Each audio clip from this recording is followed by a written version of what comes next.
Heyo everybody, welcome back. I am Pseudo, and this is a balance stream preview. It's Friday, I'm psyched. We got a notice of this like one day ago, and man, am I excited. There'll be light commentary over this. As always, I try to throw these up on YouTube, mostly because I know people use this as an archive and just to run through the notes, so I'll try to keep my stupid face and stupid voice out of the commentary. Light, pausing as well, and then we'll discuss it a little bit afterward as a wrap-up. But this is mostly to highlight Taylor and Cal previewing the upcoming balance patch on June 24th for Guild Wars 2. Pretty exciting. I'm stoked. I'm full of caffeine, ready to go to the gym after this, and we're going to be jumping into it. If you don't know who I am Pseudo. I stream Monday, Wednesday, sometimes Friday at 9 on Build Wars 2. And yeah, lots of fun. I'm excited. This is like a month out for this balance patch. I actually thought we'd be getting it way sooner, so this is actually after the 4th release of Janthir Wilds. So it'll be about, 2 weeks into that.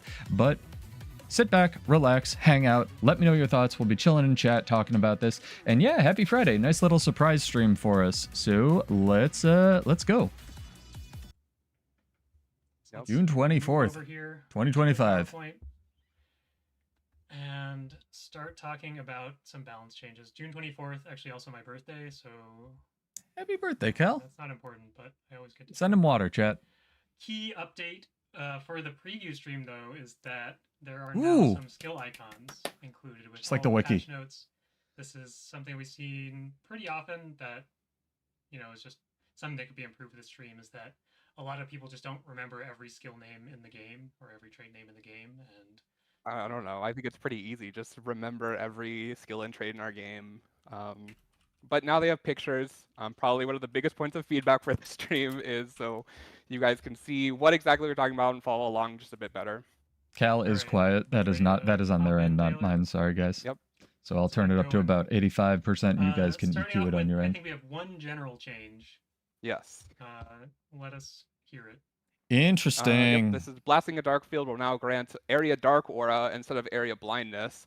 This patch in a couple places, we're trying to add some Dark Aura hooks, because it was previously only accessible, I think, through like leaping through a dark field. So we're trying to add a bit more ways to get it, and a bit of trait hooks to try and just a new thing to play around. So He's this is the one echoing general again. change we have, and you're gonna see in some upcoming traits, some hooks for it. Dark Aura actually pretty good as well. Yep. It's like a 20% damage reduction to conditions. Yeah, and you get Torment on hit, so. All right, it's pretty exciting. We'll obviously get to some of those changes later in the stream. We are kicking things off in alphabetical order this time. There is, a sensible order to the way that we cover Utility skill questions reworks, today. really. So starting off with the Elementalist. Let's see what we got. Chad is here. also saying that you should turn yourself up a little bit, maybe. Yeah, Turn myself up. people are Okay. telling them. They're on top of it. I was going Thank to you. try. I've No turned need, it myself up. seems. Let me know how it is. I can turn myself up a bit more. And I will turn them down. So starting with the compensate. Elementalist, we have some adjustments to Hammer. Quite a few adjustments to Hammer, actually. There are a number of numerical changes that we'll see. Look at these in changes. addition Oh my to- gosh. Well, there's a good reason, actually. Then we also have some reworks to utility That's skills, good. and as always, some minor tweaks and adjustments to traits. There's a So let's good just get reason for these started. changes. The big change Amazing. here is that Flame Wheel is getting a reduction in its damage bonus. This is primarily due to the interaction with Tempest Overloads, and we'll quickly speed through the next couple of ones here. There's a pile of hammer notes. The goal here is that There's a Hammer pile is of hammer largely notes. Oh my unchanged. god. The So again, this is at value of Flame 720. Wheel I for cannot things upscale like this. This will all be on the Tempest forums. This Overload is the highest significantly resolution I can show like this a- at. Yep, this is actually a buff to hammer damage because Flame Wheel is going down by 10%, See. but all hammer damage going up by 15%. The goal here is to put the power of hammer into hammer. Flame Wheel was previously how we used to bump hammer up a bit, but when a large amount of damage is coming from things that aren't weapon skills, like profession mechanics, it meant that, it held back how much we could put damage into hammer, which is why, Hammer Tempest was such a good build, but Hammer Catalyst was falling behind. So this is how we're going to choose to try and even things out a bit so we can put more of the power level in Hammer's actual skills. All right, very cool. Moving on, we got a really interesting rework to Arcane Power here. It's now going to be called Arcane Echo. Whoa. The idea is that That's it's nuts. kind of like a mimic for weapon skills. Obviously, Mimic is a Mesmer utility that allows you to get a very quick recharge on one of your other utility skills. and then increase the cooldown based off the cooldown of the skill you use. Basically the exact same thing with arcane power, just for weapon skills. That's So crazy town. You need some more Double meteor showers volcano, in your anybody? life. You can take arcane power, cast meteor shower again. Maybe you cast elemental celerity, cast meteor shower again. Could be a lot of meteor showers. Yeah, actually, with quickness too. And then a minor tweak to arcane lightning. Instead of giving the extra arcane power crit damage stacks, which are doesn't awkward. make as much sense anymore. We thought it could still fit, but now it's going to give you quickness when you use arcane echo, so it just gives you more speed in using your meteor shower or whatever other skill you want to cast after using arcane echo. Next up, we have a rework to the Glyph of Elemental Power. You want to talk about this one, Taylor? Yeah, Glyph of Elemental Power. Before, it was just like a button that you press and it buffed your next strikes. It was kind of boring. It was decent for the amount of burning you could get out of it, but we kind of wanted to make this more utilitarian skill. But like that's how a glyph could shine. Is a lot of glyphs do the same thing, but like slightly different per attunement. But we're making this do something like super different per attunement. So it'll still be a stun break, but fire is going to do all the damage and burning it just did, but then the other attunements are going to be pretty different from other things. So water will give condition cleanse, earth will give barrier to allies, and then air will daze. So it is kind of like a Swiss Army knife what you want to do with it when you take the skill. You can slot it in for DPS, but maybe there are other times when you use it for other things. I feel like they've been it a bit of a new identity there. Cooking this patch for a while. I'm too loud now. Your Taylor is now too loud. Talk a little quieter, I guess. Taco, move the microphone further from his face. Some of the utility skills that we were talking about, and we have an elite skill on here as well. Ether Renewal, this is a skill that just isn't really great. We've reduced the cast time quite a few times over the history of the game, and it's still not really having the impact that we like. I think that we're pretty happy with where the cast time is now. It's obviously still pretty long, but you do have the opportunity to cover that cast with maybe stability or a block, maybe like Arcane Shield, for example. But even in those cases, the amount of healing you're getting is just not good enough. So we're getting a pretty significant increase here. Per pulse, up about 50% or so. And, now if you get the full heal off, this is going to be hopefully a little bit stronger than a lot of the other healing skills because there is that extra risk, hopefully a little bit higher reward. Signet of Water getting a nice little update here where it's also going to be removing conditions from allies. So we have a little bit of healing and now a little bit of cleanse, just like a pretty useful utility skill for support builds if you feel like you need a little bit more healing or condition removal. And Cleansing Fire, getting a big patch note here of Breaking Stun once again. Some of you guys might remember a long time ago when all the cantrips were stun breaks and all the elite builds played all cantrips and they were all stun breaks and it was very good. And a lot of those changed to not be stun breaks anymore. Since then, we've seen that Cleansing Fire just isn't really... It doesn't really have a role that is valuable. For a long time, that role was that it gave you access to Condi removal when you're not swapping into water, because, I mean, again, we're talking about like 10 years ago at this point, 12 years ago at this point. Very high level so LA much knowledge. Of Elementalist condition removal was baked into the water attunement. Now that's not quite as accurate. You have other traits that are giving you access to Condi Cleanse when you're not doing that water swap. So the value of Cleansing Fire is just a little bit lower. And we've seen, over the years, we've made this an ammo skill. We've kind of added might to it. We've tweaked the Condi Cleanse and the cooldown, and it's never really gotten to the level of a playable skill. So now it's just going to break stun again. It is going to have like that more general use case of being a stun break. It's going to have value outside of Condi matchups. Obviously, you don't want it to still be an ammo skill, so that going back down to 1 ammo. We are bumping up the cleanse a little bit in competitive modes. We want to make sure that this feels good in Condi matchups, but also has applications outside of that. It's going to be a long stream, chat. More of the opportunity that you can slot this skill on your bar and not feel bad about it. Yeah, I think small note is that this is for the just normal Cleansing Fire. Lesser Cleansing Fire from the trait will not be a stun break, so you're not just get random stun break procs from that. For sure. And Tailored Victory, maybe Taylor's Victory, is that this skill will now let you move. Yeah, it was a bit awkward that it stopped your movement, made it a bit harder to land, so hopefully it's just smoother quality of life change for this skill. I think we've seen recently in recent updates that there's a lot of cases where we are kind of finding the skills that don't let you move and seeing which ones just feel a lot worse to use. 100 blades still stationary, but you know we've been reviewing these as we go through the patches. Sorry. 100 blades still stationary. Got some trait updates here. Pyromancer's puissance. They know. Remove your own might stacks. It's deliberate. They know. Still gonna get that might sharing. Still gonna get that damage explosion. But we found that this is just a pretty. I'm not sure exactly what word I'm looking for, but it feels really bad to build up all the might with puissance and then as you're going to another attunement where maybe I want to still do damage in air attunement or still want to do damage in earth attunement and losing all those might stacks, you still get the burst of flame. Really? But overall, it's like not super worth it. The Ellie buff patch, ladies and gentlemen. We are just removing that kind of downside and making sure that the trait feels a bit. Holy crap!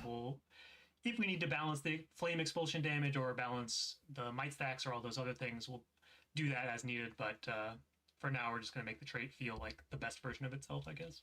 That's insane. Next up, update to Blinding Ashes, getting a full rework. You want to talk about this, Dude, Taylor? the power level of everything in this game has to be going through the roof. Inferno. Burning will now scale with power instead of condition damage, but at a reduced rate. So this basically competes with some other damage bonuses in this trait line, but if you are a build that just so happens to be applying a lot of burning, it might be interesting to take this trait now instead of just flat modifiers on it. You know, a lot of fire skills apply burning as well, and so if your burning just does a bit more damage, it's at a reduced rate, like we said, so it's not going to use the exact same you know, equation to calculate damage, but it should hopefully be pretty interesting. Maybe some builds want to take this instead of like 10%. Do we get to find out what that equation is? No. So yeah, obviously we're trying to add more options to the builds here because Blinding Ashes, the old way, it just kind of like blinded randomly, and it wasn't really a trait we like the playstyle of. So trying something new here. Yeah, the big thing here is that your character's base power is 1,000. Your character's base condition damage is 0. So we don't want to just say, hey, your base damage of burning is increased and you have a bunch of power and it's just even better.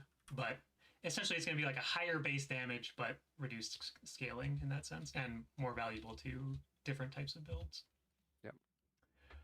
Next up, Soothing Disruption. Holy God. Big update as well. Previously it was that all cantrips will give you regen and vigor. They're also Stab, regen, resistance, fuck it, why not? A different boon per cantrip. So Ether Renewal is still going to have that vigor attached to it. Cleansing Dude. Mistorm will give you stability at the end of it. Obviously, you don't really need stability when you're invulnerable. I just don't think they want people to play warriors anymore. Resistance, Armor of Earth going to give you an Aegis, and Tornado a nice bit of protection when you cast that. That's insane. So, obviously, we just had the update to Cleansing Fire to make it a stun break as well. Maybe more builds are looking at playing more cantrips and Soothing Disruption. You know, there's a lot of powerful boons on this trait now, so maybe it looks a little bit more appealing. Yeah. Last change, pretty big one here to Elemental Bastion as well. Yep. This is small change with hopefully big effects. PvE only, okay. Tempest identity in competitive modes is through aura sharing and healing through their auras. And that's something that is pretty enjoyable. A lot of people like that identity in it. But in PvE, due to where Alacrity was in its trait line, it wasn't really able to like take all those aura sharing effects. So we thought about how we could like align their identities, and we decided to just add Alacrity to Elemental Bastion. I feel like Warrior's going to be like 2 notes. There's still going to be so Alacrity paranoid. on Lucid Singularity. There are some builds that take Lucid that wouldn't be able to also flex into Elemental Bastion. So for now, we're just having Alacrity on both slots. Maybe in the future, we'll think of a way to have those other builds also take Bastion and then make a new trait. That's not just identity as Alacrity sharing, but for now we're happy that please do that for everything. Thank you. You know, do some aura sharing. Yep, definitely true. All right, that's all we got for Ellie for this patch. Want to move into Engineer next? That was quite a lot. Engineer, getting a decent amount of changes this patch. Kit a lot of it's focused around the updates. core things of it. It's Yo. core utilities and core traits. See, we're gonna have some elixir changes, kit updates. The kit updates are, you know, pretty involved, and then some core trait reworks to make some trait lines more appealing than they are now. All right, let's jump into it. Starting off with some elixir changes.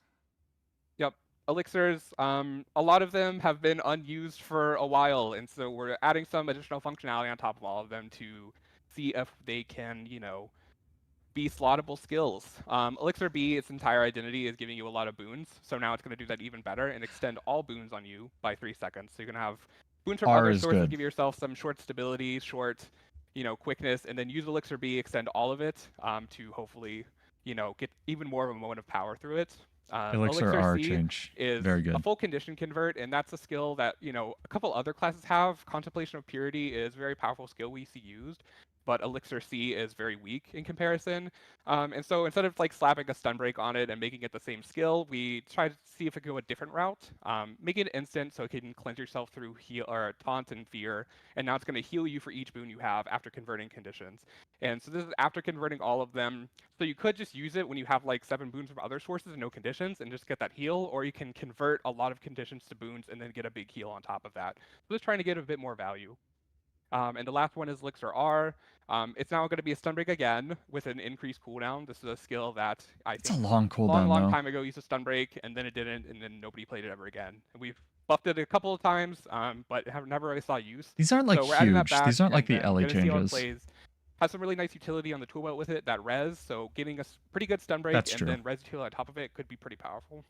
Yeah, pretty similar For story to Cleansing the Fire, 2 where specs it that just kind of gets fell off tool the belts. face of the earth after not being a stun break, and we've tried to balance that version of the skill over the years, and it hasn't quite gotten there. So yeah, let's try to balance the stun break version again. Yep. Sick. Next up, we have Detection Pulse. Yep. Well, not Another anymore. another pretty unused thing. Detection Pulse being reworked.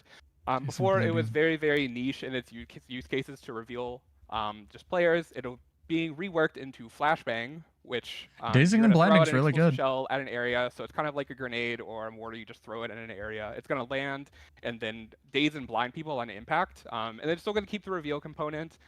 It's like now a 600 range where it used to be 900, but you can throw it. So it's going to also keep the reveal, but hopefully be a lot more 600 usable range, and then and what's the make radius? things like utility goggles even more usable. Utility goggles are a pretty good skill by itself, so having a good tool belt on top of it will make it even more appealing. And then some keen-eyed people read Flashbang and be like, wait a minute, you guys, that's a trait. And then Well, you can not go to a anymore. different point where I was it's wondering. not. I was like, that's in what's it Flashbang called? being reworked. Explosives. This is a trait that, a lot of people did not like playing against. It was seen as annoying. So we're reworking it to hopefully be something that's more interesting, called Grand Entrance. It'll make Explosive Entrance grant you resistance for a really short period, like 1.5 to 2 seconds, and then also increase your critical strike chance for a short period of time. So it's I don't going from a trait that would, just blind people to now it is enhancing the first skill you use basically after you get that proc. So you know that, dodge, get Explosive Entrance, and then your next skill or two you use will be like pretty high damage because you won't be affected by weakness, and you also get that increased critical strike chance. I like the resistance. Pretty Sorry, I'm trying to powerful. not talk over specifically Trig because A lot he's of very changes to loud. the bomb kit here as well. I don't know if I love that Most because like I importantly, don't want bomb is nerfed. firearms and explosives to become the same trait Bomb line. kit was a kit that we wanted to add a bit more agency into. And so we're doing a couple changes, starting with the first two. We're putting more power into the other skills of bomb kit, so we wanted to take a bit of power out of bomb. It was actually a pretty high coefficient.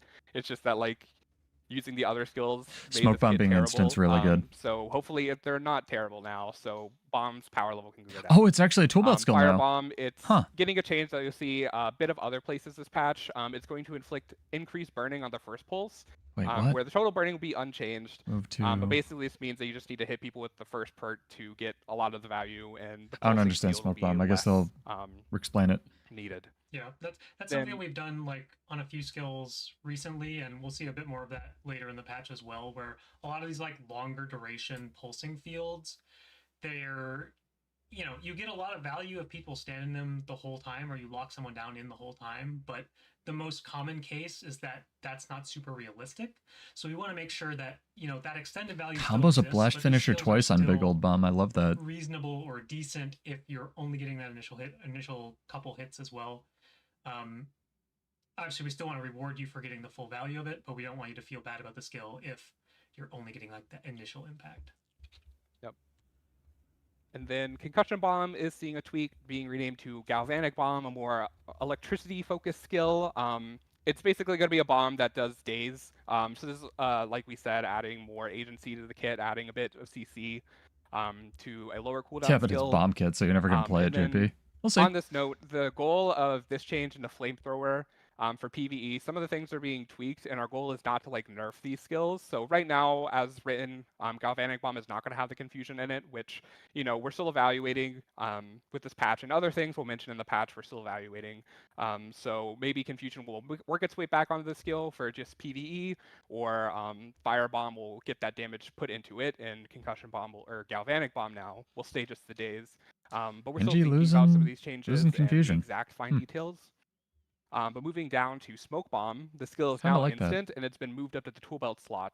And so basically, big old bombs this skill, and again with Flamethrower. Okay, so they swap the positions of them to be on the tool belt, so they're more easily accessible. I just feel better to always have to press them and not have to go into it. That's a good button. Press them to get the active defenses from your Holy crap, abilities. that's a good button. And in its place in the 4 slot is Magnet Bomb. You know Magnet what I'm noticing? Not a whole lot of special through the kit traits in tools. Streamline kits dropped a Magnet Bomb, but now it is a skill you're able to use. It sets an explosive that pulls in enemies at a delay. So you're going to get a pull in as well into your other bombs. Not a whole lot of specialization changes yet. When you have a bunch of pulsing AoEs, or you know, at least one with Firebomb. Yep. And then lastly, Big Ol' Bomb, which was the old tool belt, is now being moved to the 5th slot, replacing Glue Bomb. So Glue Bomb's kind of completely gone. Now Big Ol' Bomb's there. Getting a couple tweaks to make it better. It's now going to knock down instead of launching people, because when you're putting all these AoEs below you, you don't really want to knock them away from you. So it's just going to knock them down. And now getting new functionality that is going to combo blast finishers twice. So if you have like a water field in there, you're going to get double heal, double stealth field, double might. Could be a pretty interesting skill how you use it, and getting a slight increase in range. I'm confused. What's the 4 skill? The explosion Whatever, is so big, we'll find out. It has to be at least 2 blast finishers. Right. Moving on, we have these flamethrower changes that you were alluding to. So why don't you go over those as well? Yep. Going down here, Flame Blast. This is kind of more of a quality of life of the skill. It did some damage when it passed through people, but that was kind of hard or annoying to use. So now all the damage is going to be on this explosion, which is getting increased a little bit. Smoke Vent, like we talked about, Smoke Bomb is getting moved to the tool belt slot. So this will be a stun break that you have always access to, which makes it a lot better. Napalm was previously a skill that you just like put down a line of fire, and when people stood in the line for like all 8 seconds, it's like, wow, this skill does a lot of damage. But in a lot of places in the game, they don't do that. So it's being changed. It's being moved to the 5th slot and then reworked. So it'll be now kind of like, think of it like a supercharged auto attack. The attack will burn on each hit. It'll be larger range, do more damage. So it's going to be kind of your warrior pistol. What we want to do with Flamethrower is a lot of its power in some game modes was in the auto attack, and it was kind of like just there for the auto attack. So we're trying to take power, put it into these other skills, and then, like I said, maybe nerf the auto a bit for like World v World, where Flamethrower is already popular, so that the power can be in these discrete skills that you want to press. And lastly, a new skill in the Flamethrower. Stoke the Flames. It's kind of like a self-stim skill that you're going to want to press before you do some bursts. It's going to give you might and quickness, and then burn nearby enemies. There's like a small fire field attached to this, because we still want people to be able to blast might with the kit. Really? But it's something you press when you know you're about to do a burst with, you know, the new Napalm, or you get some with the Flame Blast. Small fire field's cool. Spam some more autos. So that's kind of the identity for the skill. Kind of like a similar change to the Glyph of Elemental Power, where we saw like those burning stacks on hit with incendiary ammo, but now making that more of a discrete moment of a burst of fire happens, and it's like more easy to avoid. It's not going to happen instantly, you know, all those good things. Add some counterplay, while also just adding the damage to the game. Last small change for Flamethrower is its trait Juggernaut is no more stability pulse. Endpoint distribution. Rip. The pulsing nature of the stability on Juggernaut wasn't something we were a really big fan of, so we're changing 2 it. years after they mention it. Instead, give you stability and fire aura when you specifically activate Napalm. So Napalm is that big channeled skill that's going to do a lot of damage, where you want stability, you don't want to be interrupted. So we're giving it there instead of it's going to be a pulsing thing. But because it's like a little less strong, it is moving down to the master tier, replaced by a trait that we'll get into it for a second. That's interesting, because it actually didn't used to give stab. There's like the really weird interaction that some people in chat might be aware of. I think he's going to talk about it. When you went into Flamethrower, it started like the stability pulse timer, and then as long as you were in Flamethrower when that timer expired, it would give you stability. So you could like be in Flamethrower, swap out to do something else, and then as long as you were in Flamethrower when that interval ended, it would give you stability. Right. Just like a really weird It's like a interaction constant that, timer, whether you were in flamethrower or on top not. of just pulsing stability If you were in really general, good, there's, you could like, have permanent really brutal stab. incentives on how you would play with the flamethrower to maximize the value of Juggernaut. So this rework just makes it just Healthier, a lot yeah. healthier, you know, a lot Yeah, there we go. more. I don't know what word I'm looking for. It would also start the stab normalizing 3 the seconds gameplay after around you it. entered, so you couldn't use it as like let's a move into blocking, grenade you know, to stuff. get a stomp when you went into These it. are So some smaller this changes is a for lot kits. better. Grenade kit is getting its My velocity opinion. baseline. A lot of the time, Really? taking grenades in competitive modes, you needed Grenadier. It was kind of Man, they love unplayable that one without NG because they were streamer. super What's his slow, name? So if anything moved, you couldn't hit them. Now, making that baseline grenade kit, you do not need Grenadier to make it playable. Grenadier is still going to be a bit valuable. It does still increase the radius. So if you take grenade kit without Grenadier, your aim has to be a bit more on point. But we wanted to see this kit playable without the specific explosives trait. Sick. And another small change, Fumigate is now going to remove conditions from the user when initially activated. This is something we did to Guardian Torch 5. That cleanses a lot from allies, but it didn't really do anything for you. So now it's going to cleanse like 2 conditions when you just start activating it, just to be a bit more useful when you're by yourself. Some more traits. Yep, this is going into some of the trait reworks. This is targeting the firearms line. Hematic Focus being slightly reworked. It's going to give you Fury when you bleed an enemy, and Fury has increased effectiveness. Before this trait was that you have increased crit chance against bleeding enemies, but the add-up trait in PvP, how in competitive modes, how it's balanced, the bleeding duration was super low, so you couldn't really get a lot of value out of this trait. So now, with it giving you Fury and having increased effectiveness, bro, that a lot more Grandmaster in competitive modes as it was in PvE. Stab and quickness on disable. Rip warrior. Fuck warrior. I got an NG. DPS compared to explosives. And this new trait will also help with it. The new Grandmaster that's replacing Juggernaut. Oh my god! Reaction. It's going to grant you quickness and stability when you disable an enemy. Are you sure? So a lot of the traits in firearms, a few were like they got a feedback loop. One sec, chat. See if I can fix that, but that's them. To get good modified ammo, they were pretty unappealing. So we wanted to add one that a DPS build would take that's not exactly just a damage modifier. And so equal and opposite will give you quickness, kind of like the warrior trait that we see people enjoying. And also the one warrior trait, yes. The one warrior trait. Stalwart strength and aggressive onslaught. That's crazy. Another trait getting reworked is Iron-Blooded. It's now being reworked into chain reactivity. When you finish a field with a blast or leap finisher, that's actually crazy too. Every oh my god! This trait gets a larger barrier in might. So we wanted this to be a self-sustained trait, Grandmaster for Alchemy trait line, because we felt like between HGH and NG needs these buffs, but like good, that's insane. Options. But if you want to take the Alchemy trait line and you weren't like loaded up on some elixirs to get value of HGH, Iron-Blooded was really not what you wanted. So adding a new trait to potentially take Alchemy for builds that don't have a ton of elixirs, taking HGH.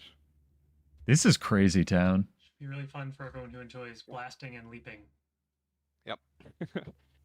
Janthir, another Grandmaster, getting some slight tweaks to it. It's now going to change the benefits it gives to both Utility Goggles and Slick Shoes. It's going to cause Slick Shoes to break stun, grant stability instead of crippling foes, which is a lot better. Slick Shoes, 40-second cooldown, pretty high, and then also taking a Grandmaster for it, making it give you a break stun, seems pretty good. And then Utility Goggles is going to grant barrier instead of protection. A couple patches ago, we put protection baseline on Utility Goggles. This one will give you more. So it's not going to give you barrier for more in-the-moment defense than overtime. Yeah, I think we really like the idea of Gadgeteer. We're like overcharging, supercharging your gadgets is really cool and interesting for builds that want to play a lot of gadgets. It's just some of these bonuses just weren't up to par with the others. So we can move into Guardian next. Got some updates to the Greatsword. Pretty big rework to Ray of Judgment that, ideally maintains a lot of the value that it has right now. We'll talk about that very shortly. All right, Guardian, get ready for 40 minutes, chat. Professions, we see some tweaks to skills and traits. Let's start up with the Greatsword changes. We have Leap of Faith getting a nice little bump on the healing on the first hit. Okay, these are just numbers. Adding the reduced healing on additional hits that we see on so many skills like this. We basically want the skill to feel good when you're only hitting one target. I like the Binding Blade change a lot. Blowing out too hard when you're hitting multiple targets. So, a pretty big bump here, about 1,000 to 17.5, 1.75k. 17.5 might be a little high. But just a little bit extra value, add some more sustain, a little bit more defense to the Greatsword. And, hopefully fills I'm really struggling with words today for some reason. Just the He's nerves all of balanced, running no the words. stream are getting to me. But a little bit of extra defense for Greatsword feels pretty good. Doing Similar great, Cal. resolution. This is another skill like we've seen with Firebomb, getting some extra damage on the first strike. We've talked about this a lot already as to why we're doing that, so we won't really reiterate it here, but same thing for Symbol of Resolution. And the last change here for Binding Blade, updating it so that the projectiles from the skill will only hit their intended target, so the original target as you are throwing the projectile is the only one the projectile will hit. Obviously, you can still dodge it, destroy it, all those things, but you can't get the really weird situation or the everyone's favorite situation where you just have 5 enemies nearby and you get a bunch of binding blades that all hit one enemy and do a ton of damage to them. And also pull them at random intervals because that pull is basically unblockable from space. So we are changing the skill so that you will only hit your intended targets, but we are increasing the damage here just to make up the difference. And also the pull's also longer. Increasing that pull distance, gives you more opportunity to pull people into your Symbol of Resolution, pull people into your Whirling Wrath, and just do all the great damage that Greatsword deals. Yeah, small note on the pull distance is this actually 750 was the range that the blade would fall off before. That's not changing. It said 600, but that was kind of a lie. It was actually 750. So this is just making sure that like if you he acknowledges tooltips are bullshit. Sorry. Instead of just halfway sometimes. And also, it's my favorite thing about realizing that because we don't know if our amazing stream runner forgot a slide, there are some hollow changes coming in this patch that will be in the preview. For V3, the first one is to vent exhaust the Grandmaster trait. We're adding vigor to it on dodge. So it's a trait that you want to dodge a lot for, so it'll get vigor a bit more dodging on it. The second is holographic shockwave, which is Hollow Forge 5. Damage. Now when you leap up in the air, it's also going to be an evade. It's a pretty high cost, I think 25%. So paying that high cost for CC is also strong, but also being able to be a strong defensive tool felt like it'd be interesting. And lastly, Prime Light Beam's damage on the impact in PvP is going from 1.0 to 1.5, so 50% more. I really want that to have a high impact. Neat. So sorry for that little detour. First specialization changes. Oh, I appreciate they covered that. If you didn't catch that. Those are some important changes, so it's a shame that the slide was missed, but that's somebody totally forgot fine. That. Orb of Wrath. Projectiles fired by the skill will now track their target. This is, as we were looking at Scepter, I think that's Scepter. One of the weaker, underperforming weapons for Guardian. We kind of identified that the issue is that outside of skill 2, there's not a ton of damage, just because Orb of Wrath is so unreliable. And we want you can literally sidestep it right now. We're not going to add a bunch of damage to Chains of Light or increase the damage where it's already good. So we want to make sure that Orb of Wrath was a reliable skill, so it's going to track target. Obviously, it's still not a super fast projectile. Should be still pretty avoidable. We'll definitely keep an eye on the damage that it's able to do with the new functionality and tone it down if needed. But we felt like having a reliable projectile was more important, and we'll find the right balance point with this projectile being reliable, as opposed to having a skill that maybe does a bit too much damage if you always are right on top of someone, for example. And then Chains of Light, just getting a nice little cooldown reduction, a little bit more utility for the Scepter, more immobilizes, a little bit more vulnerability. Set up your Symbol of Punishment a bit more reliably. Nice little update for Line of Warding here. Cast time going down, over half, 0.6 seconds off. It's going to be pretty close to Unsteady Ground on Elementalist now. And, this is just a skill where it felt like the cast time was a bit too long. Obviously, you can still kind of lead your target to place it in the proper location, but, you still have to place it correctly, and there's still going to be a cast time there. We just felt like it was a bit too long. Yep. Do you want to talk about Ray of Judgment? Yeah. So far, these aren't insane for Guardian. Ray of Judgment, we are changing it to kind of be an interesting middle ground. I don't know if you've played this game for a long time. You know that Ray of Judgment, a long time ago, it was a little ribbon you threw out that bounced, blinded, and it did some things. It was kind of a support. You had it on focus, but basically, when Ray of Judgment became its current version, Focus's identity was primarily a DPS offhand. But then with the advent of Offhand Sword, which is also a DPS offhand and kind of more interesting, we felt like we wanted to push Focus back into a more utilitarian identity, because it has Shield of Wrath, which while blocking and dealing damage is pretty good middle ground. So Ray of Judgment's also going to try and seek a middle ground. So what it'll be now is it's a targeted area where you select it, and then a beam of light will rain down, and then allies in the area will cleanse a condition and are healed, and then enemies are blinded and then get basically a mini version of the current Ray of Judgment attached to them. So because it's more targets, we're reducing the number of impacts down from 9 to 6, because with Guardian on their on hit, that can get kind of crazy if you were to attach a full version.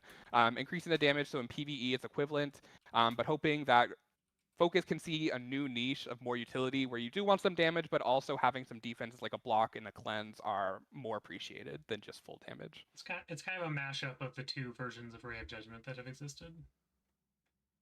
And that Shield of Wrath cooldown reduction.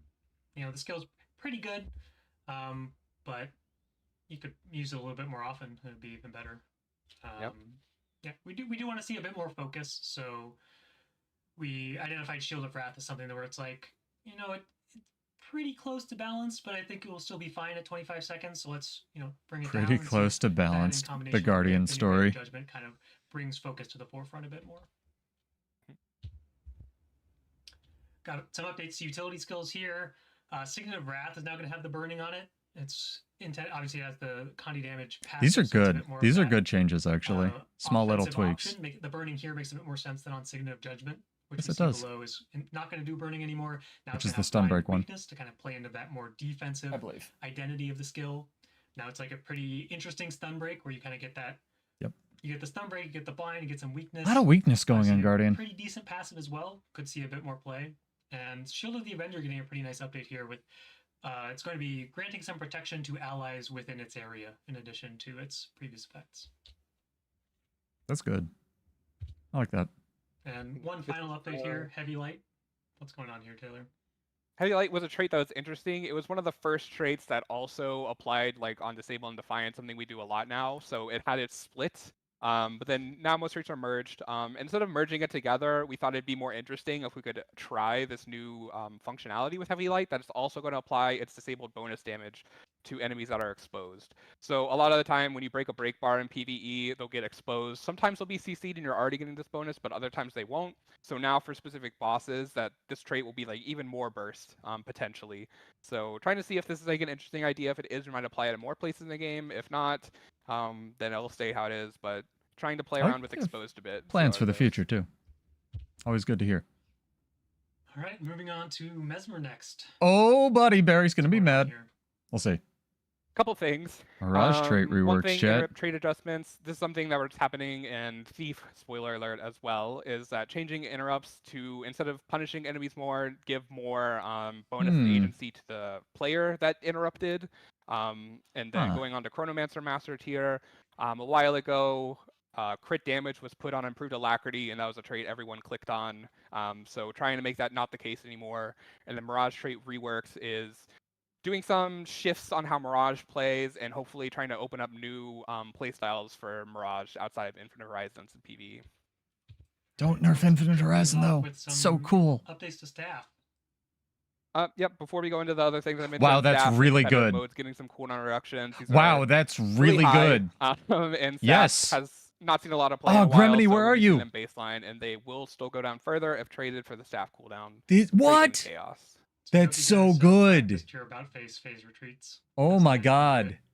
Phase retreat is basically a mini stun break, chat, if you didn't know, and Chaos Armor is also instant. That's amazing. These are the interrupt traits. Furious Interruption, which currently grants just quickness when you interrupt, will also get Might to make it even more powerful. There are some powerful master traits in that line, so want to compete better with them. And then Power Block is getting oh my god, Power tweak Block to is how it getting works. It's no longer going to increase the cooldown of interrupted skills, and now grant the Mesmer a damage bonus. No, this is so good. So this was a trait that's kind of like how we mentioned Flashbang, also frustrating to play around. Power Block, also really frustrating to play around. So yes, instead of it ruins the game. Frustrating for the enemy, we're going to make it feel better for the player, hopefully. It's still going to do the damage and weakness it does now, but now when you see Interrupt, it'll say in your mind, okay, it's go time to burst. I got this damage bonus on me. So that in coordination with Furious Interruption could be a lot of bonuses at once for an Interrupt proc. So hopefully more interesting to play around. And generally, there's already a cooldown that the skill goes on when it's interrupted. Does it really need to be significantly higher? Yeah. Look, chat, I'd rather fight a Condi Mirage than an Interrupt Mirage any day. Especially now with the extra damage bonus. At least there's counterplay to that. better for both the interrupter Yeah. and the interruptee, I suppose. And now just delete the interrupt mantra. Small We're good. trait rework here. Evasive mirror is now being changed to wandering mind. That's a huge nerf Splits as the well, damage the and condition evasive and gain mirror. swiftness when you evaded attack. Oh my Before, god. Evasive mirror a long time ago had This like is actually these are good actually uptime on huge. reflect, and it was like terrible to play around, so it got nerfed to be like really low uptime, and then it was hard to track. And so we're making this trait feel a bit better to take. Oh and my give god, some I can more actually utility maybe in hit that Barry tier as once. well to be a more interesting choice. This is no joke, chat. A net huge nerf to Mirages and Mesmers in general. Yep, This is what I talked crazy about. town. Skipping to the bottom, improved alacrity is no longer going to increase your critical strike damage. And we're taking the power budget that was there and putting into Flow of Time, the minor tier trait. It's now going to increase your critical strike chance for you and your illusions when you are under the effect of alacrity.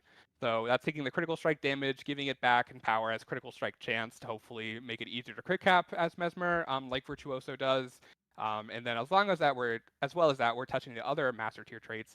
Danger time is changing from a critical strike chance. Illusionary reversion is very good. Danger time's uptime previously wasn't high enough. It was hard to get slow uptime enough that you wanted to crit cap around it. So now you don't have to do that. It's not going to give you critical strike damage to hopefully be an interesting burst option if you can get that slow uptime. And then illusionary reversion. It used to be really powerful trait and then got knocked down, and so now we're trying to add alacrity in addition to its previous effects. So when you shatter 3 clones, you'll get a clone back and some alacrity to hopefully make it more interesting for builds that want to take that. Totally self-alacrity only, right? Yes. Good to know. All right, moving on to Mirage. Mirage Mantle is getting reworked. What? Yep, Mirage getting some changes. The big one is Mirage Mantle is being completely reworked. Is the axe thing getting rolled in? Ambush skills you use to grant boons to nearby allies, and those boons in PvE it is alacrity. This is how you're going to be giving alacrity on Mirage. And in competitive mode, it's going to be vigor. Important thing to note with this trait is it will only affect yourself, so you will give the same amount of alacrity no matter if you have infinite horizons with clones or not. So we're kind of cutting that tie there, and also making it so alacrity is no longer tied to staff. We want to. That's probably good. You know, so they can actually a boon buff staff. application Yeah. like that tied to a weapon wasn't really something other classes have, and it kind of like was struggling with Mirage. Made it kind of weird. Never so shield. Untying that to hopefully make some more interesting build options. You can see mirrored axe. We're also doing the same. Doomcloak's it's good. no longer going to be an axe trait. It's called Phantom Pain. It'll cause shatters to grant you a damage bonus now? based on the number of illusion shatters. Kojima's going to sue you. You know, Berserker Power and Warrior gives you damage bonus for Bar of Adrenaline. It's going to be like that, except with clones. So there's going to be strike damage and condition damage. So before, Mirage Mantle also gave you a damage bonus for your spear, which is how Power Mirage worked. That bonus is basically being rolled into Phantom Pain. So there's going to be the damage trait you take for both condition and power Mesmer builds. Yeah. Do you have anything?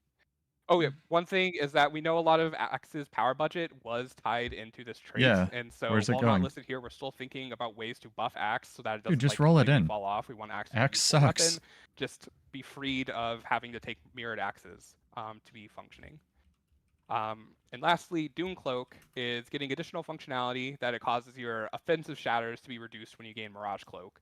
So Mind Rack and Cry of Frustration are going to get some cooldown reduction when you get Mirage Cloak, and this trait already gives you Mirage Cloak if you shatter a certain amount of clones.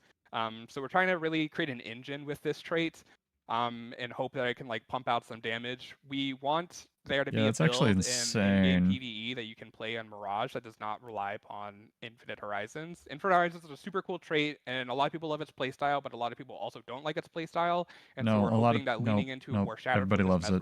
You be quiet. PvE is possible with Doomcloak. Getting the balance right in this trait is something This is actually really cool, definitely though. want to. This is a huge functionality change. But we're hoping that with all of these changes, Mirage feels a lot less constrained on the weapons they have to take for what build, and the potential builds they could take are. I love all the Mesmer changes. A tier, S tier, SSS tier. So far. And these are some small changes. Axis of Symmetry, clones casting the skill will no longer be interrupted when gaining Mirage Cloak. So if you had Infinite Horizons and you used a 3 skill and then you dodged while the clones were doing their Axis of Symmetry, they'd interrupt themselves. They didn't finish their attack yet. No, that's actually a huge change to Axe. Basically, if you're gonna gain Mirage Cloak while they're leaping forward, they're gonna say wait a minute, man, and then finish, and then they're gonna ambush. So just to be a bit cleaner, because this was something that could be annoying, especially if you had ping, you would lose some damage there. Split Surge is getting its damage rolled baseline in PvE. This was the damage bonus that was on Mirage Mantle. So that's going to become baseline. So again, you can hopefully use Greatsword in more places. And there was also a weapon that had a long animation. And so if you tried to use back-to-back casts of this, when you're getting Mirage Cloak, there were times where you would like use it once and go back into Mirage Cloak and it'd still be on cooldown. And so we're slightly lowering the cooldown just for Split Surge to hopefully make that less painful. And then Chaos Vortex, it's getting its boon radius increased to 480. This is to match what Mirage Mantle's radius is going to be. It's the same one as Let Loose on Ranger, so just a bit bigger. Cool. Wonder if the alacrity on Bladesworn radius will come down. Necro, and the first bullet point here. Transfusion rework. Saw that coming. Still too strong, I bet. Quality of life adjustments. Necro's gonna be mad. We'll Let's hop into see. it first. Oh my god. Patch notes here, because we have to slow roll the transfusion change. Retitle the stream with apologies to Necro in a second. Transfer, cast time going down. This is a skill that takes a very, very long time to cast. So we are trying to find the right number where it still feels like there is that opportunity cost. That's actually enormous, the last one. While still, because that's true damage. Like you aren't just channeling for so long, especially on like a core skill like this being so important to the Shroud. We want to make sure that it is a bit more usable. Whale of Doom aftercast reduced. I think right now on live it's about a 1 second aftercast that you can very long. Really do anything in. We're bringing that down pretty heavily. I think it's going to be around like 200 to 300 milliseconds aftercast now, pretty in line with a lot of other skills where we have reduced the aftercast. But once again, just make this skill a bit more usable and not feeling like you're just trapped in animation for so long. Fleshworm, nice little quality of life here. When you mount up, obviously the rest of your minions will kind of despawn and then respawn when you dismount. Didn't really make a whole lot of sense with Fleshworm as a stationary minion, but now that's going to be on a much lower cooldown when you dismount. Assuming it died because you mounted up and not just because it was on cooldown. And then Signet of Suffering here. Another trait that just hasn't been seeing a whole lot of play. We feel like there's a pretty big amount of power here with the Boon Rip, but the life siphoning maybe not impactful enough to incentivize like those heavier Signet builds. We have touched some of the Signets in like previous patches. Yeah, the Signets so kind of suck. So that's a huge change. Valuable enough skills, especially for the healing one. Finding the right numbers on the trait here to make the trait feel appealing to those builds, but bumping up the life stealing pretty significantly. Maybe this is the right number that makes people more excited about. Let me rephrase that. The Signets suck because Necro has very good utility skills. So comparatively, it's very hard to fit one into a build. In PvE, the blight health reduction going down a little bit. We've seen just take it away in PvE, dude. Recent encounters, you would say, Taylor, that are a bit more punishing, especially to Harbinger. Who cares? It's PvE. So reliant on having a good amount of blight on you, so it felt just a little bit too punishing. We've seen this number go down in PvP as well, and it feels like there is still that. I want to remind you, chat, we're like to having blight on you, but not so much that it 4 classes in. Over to a gust of wind. This is a big patch. I'll try to timestamp this as soon as I can in the VOD as well. Still rolling the transfusion change. We do have the updates to Lich form here. If you want to talk about those, Taylor. Yeah, so Lich form, just baseline getting reduced 150 120 seconds in all game modes. Lich's gaze is now blockable, that's good. But could be just a bit lower. It's a super impactful skill in a lot of places. We want to have a justified cooldown. But also, there were certain builds that wanted to take Lich form that, the current kit wasn't the most appealing. Like, if you were a Connie Necro that didn't want to take Plague Lands because it was too slow, but you want to take Lich form because some of the skills are good, but the other some of the skills go in and press all your good, skills and then leave immediately, and then having a 150-second cooldown for that was like, I love Taylor. Way too long. So we're lowering it a bit and also hopefully making those skills a bit more appealing. Deathly Claw, the auto attack is now going to inflict bleeding. I think 3 stacks for 3 seconds was the front, just making it so those auto attacks have some impact, boons. even if you are a more condition focused build. So there's something that are like super deadly on power builds. We want that to be just as impactful on the condition builds that choose to take. So Lich's gaze, I believe, wasn't a projectile, but now it's going to corrupt boons. Before it was like a skill that you just like pressed randomly. just auto attack. It would shoot like some projectile that did nothing at a random target. It was really Oh, bad. I didn't know if it was a So projectile. now we're adding All a right. new skill here that fires a projectile at your target that chills and corrupts boons on hit. So if you can think about it, like it's gonna be like a core shroud dark path with passive corruption. It's I wonder if pretty that's good. boons It plural. has like an 8-second cooldown, so you get like 2 uses out of it. What? If you land the chill and corrupt, it's gonna be super punishing, and then continue using some deathly claws on people. So Hopefully hoping that's that visible. when people go into lich form on the condition builds, they still want to stay in there to get all the value out of it. It's good. It's an elite skill with 2-minute cooldown. It should be good. And then we paused for dramatic effect, chat. All right. Moving on. they're Here it is. prepping the mods. Obviously, transfusion is kind of a hot topic. Oh my over the God. last however long, whatever time period you want to evaluate transfusion over. We've made some pretty big adjustments to this trait in the past, and those changes were certainly necessary for like the health of the game. It no longer reses. Super I knew it. but it did feel like the current version of the trait is maybe it's lost some of the They know. The forms are going to explode. exciting component of it. At the same time, it's more of like that just general healing revive trait now. I feel for necros. I do. But like it's not healthy support for the necro game. builds, and not only for Scourge, but all of the builds that might want to have a more It supportive probably weapon, they're shouldn't not be in really the a second Grandmaster. supportive weapon. We've kind of been toying around with like which weapons are valuable for support necro. Oh, we've been but talking about this there's actually a never lot. been, like, Necro doesn't have a support weapon, a chat. really strong, dedicated I thought it was going to be dagger. other I weapon honestly to go did. to. So we've identified like staff as kind of the interesting point where that could be the case. And with the current state of transfusion, we see it as like kind of an opportunity to take that slot and take it and make it more of like that supporting Kinda. I'm tempted to look at the chat. as a way to make staff that supportive weapon without changing like the core functionality of staff, because we know that staff on Necro hasn't gotten a ton of changes over the whole history of the game, just because it is like Good. it's a weapon that people really enjoy, and I feel like it is a pretty well-designed weapon that does a lot of things well for what it is trying to It's very do. unique.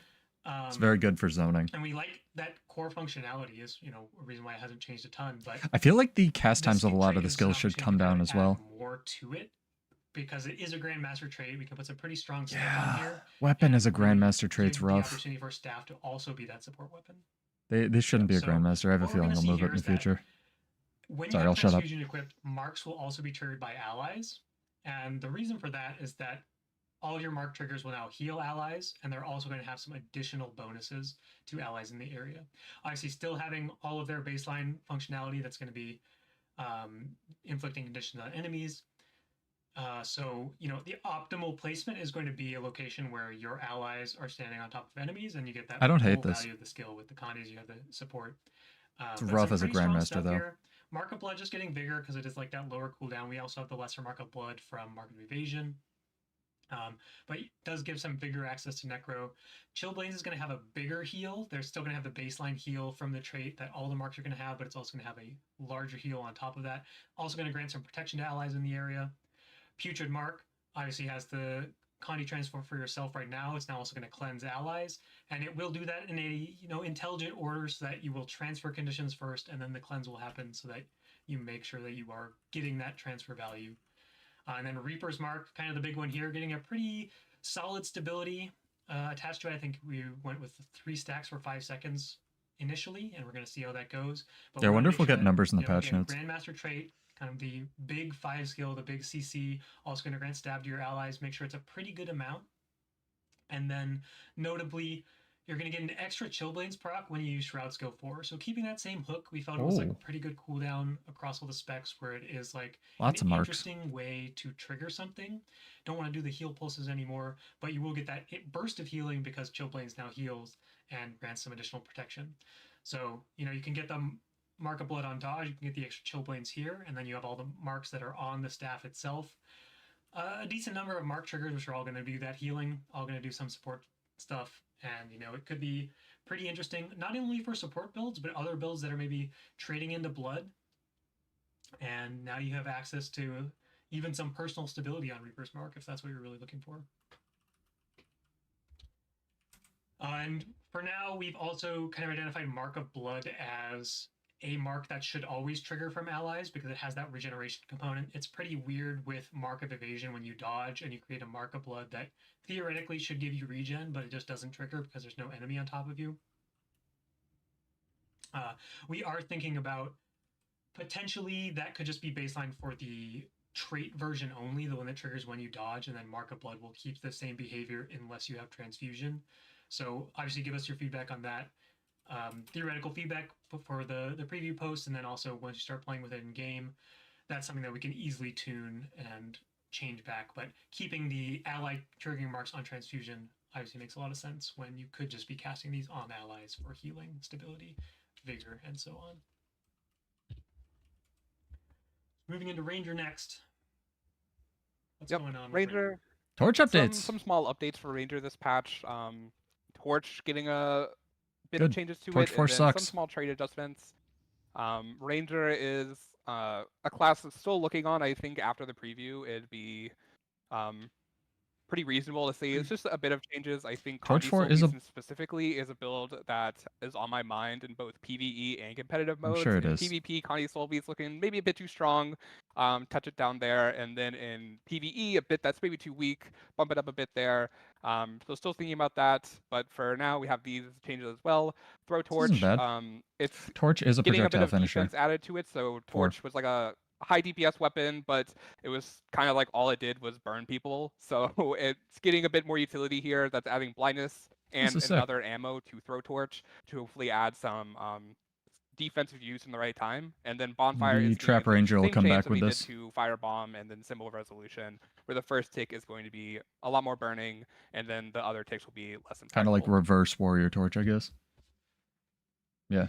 Exactly, Marshall. And then 2 skirmishing grandmaster quick draw traits, gives quickness. What? Becoming quicker. Oh, buddy. To its previous effects. That's crazy. Like on Revenant, which we see is a popular trait sometimes. Oh man. Still going to give you that CDR, but now it's going to give you some quickness. So in modes where you don't always have quickness, it'll feel even better to get that swap, use that one skill, and then continue on. And then light on your feet is being changed. Right now it only additionally procs on quick shot. It's now being changed to proc on any ranger skill that evades. So your lightning reflexes, your stalker strike is all going to give you the buff, and then the buff duration itself is going from 4 to 6 seconds. So the goal is to get a lot more uptime on this trait so that its damage bonuses can shine. I love the quick draw change. I say that now I'm gonna get killed by rangers. Oh yeah. These trait icons are really good. Light on your feet is just a light bulb on a foot. I think the artist who drew that thought they were like so smart. They were. And then quick draw is like a pistol.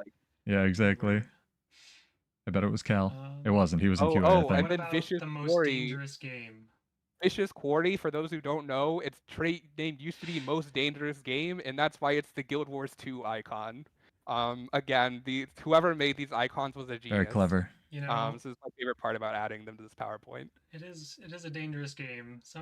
Some days maybe 12 years ago you were playing Guild Wars 2, and then one day you woke up and you were streaming live, describing changes to the next balance update live to your players.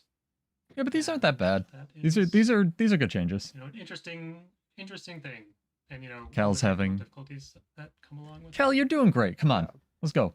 You can still find his original streams where he's talking about like playing Ellie and stuff. By the way, on his Twitch channel. Again smaller changes for Credit to him, he didn't take them down. Unstoppable Union was a trait that was hard to get value out of. It gave you protection and vigor plus cleanse things when you went into beast mode. Correct. But, it sucks. Kind of playing around that trigger when you're already in beast mode a lot. It's kind of hard because then you gotta go out and wait for it. So now it's going to give you just protection when entering and leaving it, and hopefully be a more reliable trigger you can get value out of. And then going on to Untamed, 2 changes.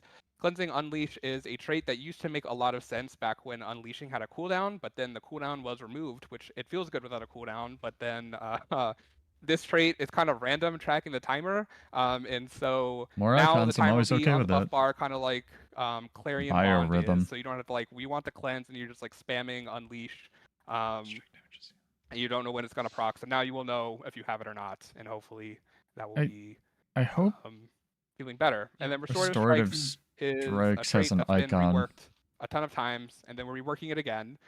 So when This is a lot of words. That's kind of hard to understand, but hopefully in game it'll make a lot more sense. It When you gives and you your pet ambushes, I think. unleash for every interval for a duration, so this means like every second for 5 seconds, you get a stack of biorhythm, which is going to grant a percentage of your strike damage as healing. That's kind of what the trait already does.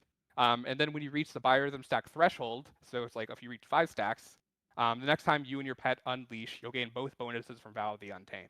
So this is kind of a trait that wants Vow of to the Untamed is when encourage you staying in both unleash and unleashed leash your pet. and leashed states for equal amounts of time, staying in there for at least 5 seconds, because a lot of the gameplay around Untamed now is like you're unleashed, you swap in, press F1 through F3, and then swap back to get the ambush. So trying a trait that incentivizes you to stay in both forms to keep the bonuses from Vow of the Untamed. Yeah, but it's just like protection, Marshall. I don't hate it. They already have mad high up protection uptime. Yep. We can move on to the Revenant next. Really? So this is blasting that dark field change from OG. Adding some of those dark aura traits to the corruption trait line. Yeah, let's go. This is cool. And a little bit of a nice adjustment. I guess a couple adjustments for always down for indicator and Condi rev buffs. Will it be a real build after this patch? I like this patch so far, chat. I say that now. So kicking things off with the changes to Demon Stance, Empowering Misery. This is just going to give you an extra Dark Aura. Dark and it's Aura also going to give you some might might per condition on you. This is an instance of, Revenant healing skills. Or Vinny is interesting. Careful with them, just because Revenant has access to 2 pretty easily.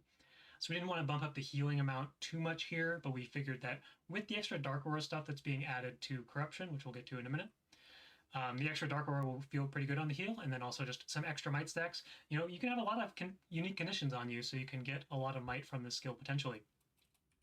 And then the other thing that we're trying to do for Demon Stance is give it a bit more reliable DPS, a little more reliable pressure, where right now a lot of the damage is baked into the elite skill, and it's kind of that pulsing AoE. You always get like the extra value every time you use a skill that costs energy, but it's not like the most interesting or the most like I like to call the English, damn it. It's like harder to interact with. There's not but it's a really good movement skill. Avoid a lot of the damage. So we are looking for. Oh, this is a follow-up skill. Okay. Starting with Banish Enchantment. This is what Stomp should be. This skill is just going to do some baseline Torment. Obviously, you have some Torment already when. Sorry, I went under the third bullet. Skipped. So that your Chill inflicts Torment, but now you're also just always going to have Torment. You probably have the trait anyway, so you get even more Torment, but it is just going to be that more. The Call to Anguish change is literally what I want for Stomp. They haven't gotten to Warrior yet, Ball. But there's some cases where probably, but we'll see. Doesn't necessarily feel like it's worth pressing. We'd rather spend your energy on other things. Now it's a skill that you're still going to generally use it for that Boon Rip case, but you can also use it for a little bit of ranged pressure if you feel the need to. And the big change here is that Call to Anguish is getting a follow-up skill. So you're going to leap in, Call to Anguish, and then it's going to flip over to Unyielding Impact. And this is basically the skill that we want to put a bunch of the damage for Demon Stance on. And it's basically like Worldly Impact. It's going to have that same animation where you kind of leap up into the air, in place, good animation, slam back down. It's going to do a big explosion. Burning, Torment, and Poison. Holy fudge. Energy, and it's going to inflict some Burning, Torment, and Poison. Just get like the poison's big, because now you don't have to take the trait that makes you poison. That big moment of pretty big damage available to the Demon Stance. Yep. Moving into here's the corruption. I wonder what the number on that is, because Life Siphon is very good.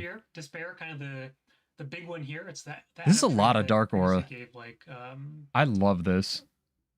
Reduces or gives you some energy back on your upkeep skills at the cost of like some Torment. Kind of a weird trait.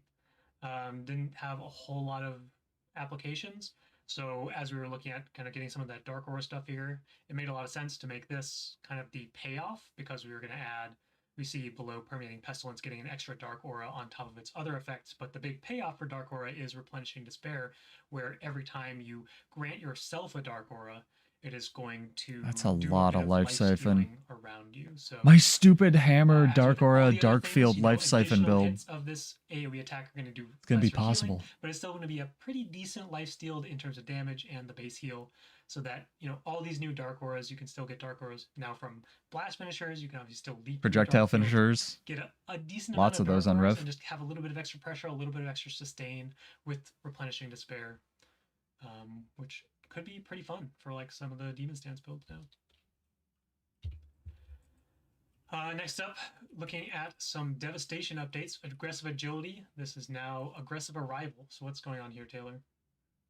Yep, so it's being changed. So before it would give you resistance on movement ability, and now it grants resistance on swapping legends. We're That changing the trigger so is it's more intentional, so both good. you and your opponents can play around it a bit better. That's actually a huge Gaining nerf. resistance when swapping legends. You know, I want to burst here, you're gonna get plus 50 energy. Brutality swapping, nerf, so wow. It'll be a moment that you know you're about to use some skills. And also for your enemy, you can see that Big they just swapped, brutality wait it nerf. out, and then if you want to do something like fear them or apply some weakness, that's your moment to. When it was on movement ability, it was just a bit too frequent of a trigger. Taylor's got a and sick happened feedback when you loop just were going. gonna use movement abilities anyways. So hopefully this feels better to play with and better to play around. And then brutality is going to be a trait that before it was specifically a trait that was made to hate on stability. And the way it did it was a bit unhealthy. It specifically targeted stability and removed some buffs, and removed the buff, and that was like frustrating to play around, and had some times where like supports would take devastation just to take brutality and jump on people and take away their stability. It's not what we want to see out of the trait. So instead, we're changing it so that you're going to deal increased strike damage to people that have protection and stability. It's still going to have that like bunker busting identity, but be different. Enhance the way if you want DPS builds to take this, and so know that you're going to be dealing increased damage, and protection basically has less effectiveness against you when if people have New strat stability, chat, you're going to give be the hitting them opponent harder as well. protection, And then it's still hit going to them. have that quickness on swap. We felt that was an interesting part of the trait, so it's going to give you the quickness and damage bonus to hopefully be a bit more interesting. Yeah, it also adds a little bit more flavor to Renegade. Warrior Sprint, So that resistance change like, ball. Support heal based Renegade builds. You want to support Taylor? heal based Not quite up to Renegade? par. Don't make salvation mandatory. Yeah, I think this is a trait that's like signaling something we want to do in the future. Right now, this is the change we have for Renegade support.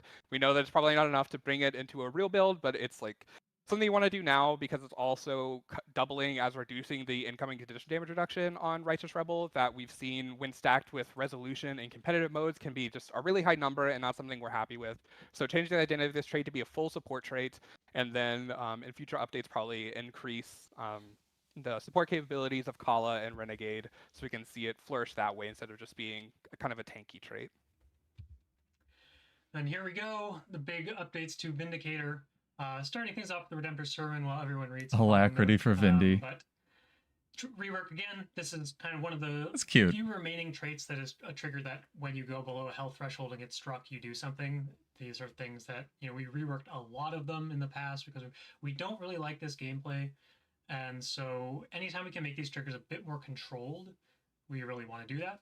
So this is why Roy isn't here. Healing skill trigger. It's obviously still going to have a cooldown. I think he loves Rev. Because of things like Ventari or just Revenant's nature of having 2 heal skills. The cooldown will be pretty different between PvE and competitive modes, just so that it is something that you can maybe get easier access to, that kind of double tap between legends in PvE, but not so much in competitive modes, because we do want it to be kind of a impactful heal and obviously also grant protection to your allies instead of the condition removal. And then big change here, Sage of Zuhelzer. In addition to its other effects, now going to grant alacrity to allies affected by your dodge. And this is obviously pretty important.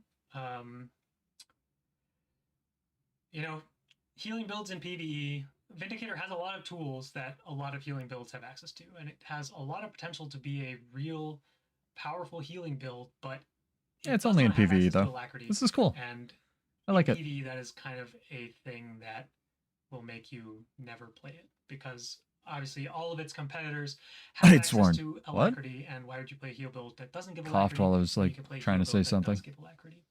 So, Vindicator now grants alacrity. So we'll see what happens. One might say. It is potentially quite strong. Potentially. They watched all the competitive modes, having fun, playing their blue stance, having fun, dodging on their allies, looking out from the window, being like, "Man, I wish that could be me." And now it can. They're allowed to be healers in the PvE game mode. Oh, definitely ball right now. That's just great. They even said that Vindy's going to be better than Kala for heal. If it's overpowered or not, and maybe coming down. Don't worry, it will be. But hopefully it's just in the right spot. Okay, let's go. Shadow Arts Dark Aura. All right. So let's move into Thief. Spectre Shade Step rework. 4 bullet points. Quite a lot. Yep. So there's going to be some small changes. to a lot of things. I think the Dark Aura hooks are going to be a bit more involved than Revsaw and Shadow Arts, and then Dark Aura for Warrior, getting, let's go. You know, a pretty big rework that we'll get to, but before we can move on and then just talk about first bullet point, which is the Deadly Arts and Daredevil. It's kind of like we're buffing Deadly Arts and buffing I think we only have Daredevil Warrior left, chat. so that's like one build that would appreciate both of them. So Deadly Arts we're buffing. You see Mugs getting a healing increase, and then even the odds, reveal training, exposed weakness, all getting a bit stronger. Deadly Arts is kind of like It's middle a third of your health bar on trait line. Mug. If you want full damage, you take crit strikes. If you want full defense, take Shadow Arts. But sometimes you might want a bit of both. So that's kind of like what we think Deadly Arts should Here's be. the thing, chat. For all power the thief Warrior builds that wanna shit we take it, get, but it just wasn't middle ground. I think they hate on Thief a lot more. So increasing the sustain a bit, increasing the damage, If we're gonna use hopefully that. make it feel a bit better. Last patch we buffed improv a bit, which is another huge reason to take Deadly Arts, get that utility skill reduction. Executioner is still a good trait. 20% is a big number. So hopefully Deadly Arts is a bit more appealing. And then we move on to the Daredevil changes. Distracting Dagger is getting a change that's similar to what we did with Power Block. The skill, unlike Power Block, wasn't really popular because taking a utility skill for it was pretty high trade-off. Starting up his We're motorcycle. still changing it, so it's no longer going to increase the cooldown. And this time, when you interrupt it, you're going to get a damage increase, and you're also going to refund some initiative. These are so you good know, changes. again, use it, get that interrupt, know that you have some initiative back and a damage increase, so you can continue on to burst a bit. That's a huge buff for unhindered combatant. Escape of Fortitude and Brawlish Tenacity, a bit more defensive. Marauder's Resilience, dominating the tier. So buffing up the other adept traits to be a bit interesting. We'll see. Impact and Disruption, another interrupt trait that's getting additional effect. Before it would just do increased damage. We're really happy, or inflict a debuff that would do some damage, so we weren't really happy about that. So now we're increasing additional functionality. It'll still put a pulmonary impact, but it'll also reduce the make cooldown thieves on a your lot steal. more dually, chat. So it could be interesting. Get like couple steal, it's a couple not seconds stealth of steal buffs, recharge though. on It's like interrupt could make that dueling trait stuff. more It's cool. interesting than Havoc for some builds. And then unhindered combatant is getting tweaked a little bit. The exhaust when removing cripple is being removed. Cripple is kind of a really common condition, and removing it isn't that strong of an effect that we felt like you should be punished for it. So that's getting removed, and then the exhaust when removing chill is getting toned down from 3 to 2 seconds. Still exhausting when you cleanse immobilize, because that is incredibly powerful. Yep. But you will be slightly more unhindered with your unhindered combatant. Yep, and these are the changes specifically tweaked at Condition Daredevil in PvE. Death Blossom is getting its bleeding condensed. It'll be the same Impaling damage Lotus still, change is actually a really good 15 functionality seconds, change. which was 30 seconds with 100% condition duration, which is a really long time. So now it's just going to be 7.5 seconds. So hopefully it takes a lot less for you to ramp up. This is sick. Dagger Storm getting its bleeding increase in both stacks and duration to maybe be potentially an interesting take for an elite skill outside of your Thieves Guild. And then Impaling Lotus is getting a change similar to what we did for Guardian Greatsword 5, where the projectiles can only hit the original target. And because of that, we're compensating a bit. We're increasing the damage. It's also really good because it won't accidentally reveal you. 2 times what it was. And then Impaling you can see Lotus. also the bleeding is getting condensed a little bit. Yeah, this might from make it 15 seconds okay to 10 for seconds. PvP. Like a lot more controllable. All right, moving into Shadow Dark Aura. Arts. Yep. These are Dark Aura going to when be you the steal. Dark Aura Interesting. hooks for Shadow Arts. It's basically the whole top row of the trait line is becoming reworked to work with Dark Aura. We felt like it was interesting thematic for Thief to work with Dark Aura, and also when you support allies, you don't necessarily always want to stealth them. Stealthing people can have unintended consequences. Thief has a and so we couple wanted to Dark give Auras the as trait well, line an or option Dark to support Fields. allies without stealthing them. So the traits are being reworked to work with Dark That's Aura. neat. Thief The has first been one really is just locked going into to- It's still stealth. going to give Baryon Yeah. heal, but it's also going to give Dark Some Aura variety to be for an extra Thief is trigger. a good idea. Shadow Savior is being reworked. This used to be heal on Shadow Step. It's now gain Dark Aura when you steal, and then giving Dark Aura to yourself is how it's worded. So Especially you with can't, all that multiply steal like rework. 5 thieves that are all giving Dark Aura and like blow straight out. It's when you give Dark Aura to yourself, you heal nearby allies. And then the last trait, Cover of Shadow, is when you steal, create a field around yourself that grants protection to nearby allies. This field is going to be a dark field. So this is going to be the protection granting that the trait used to have. And then when you give Dark Aura to yourself, remove a condition from nearby allies. So it's getting more healing, more condition removal to support Thief builds.